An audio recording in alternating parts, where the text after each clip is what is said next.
Maligayang Pasko at manigong bagong taon sa ating lahat.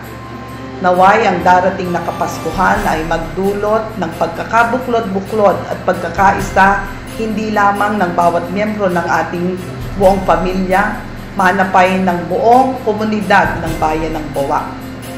Ang ating laging dalangin para sa isa't isa, lalo na ngayong panahon ng Kapaskuhan, naway tayo'y pagkalooban ng Panginoong Hesus ng magandang kalusugan, payapang dibdib at puso at ng isang mahabang buhay.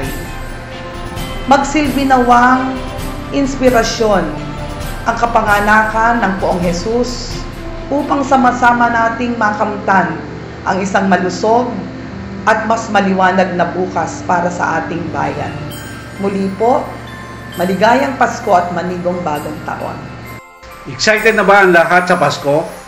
Kaya sa inyo ako at ang buong Team Dilyosa, Caballes 2025, sa pagdiriwang ng isang mapayapa at puno ng pag-asa na Kapaskuhan. At sa pagpasok ng bagong taon, sama-sama tayong aangat na mas maunlad, mas masigla at mas masaganang buwan.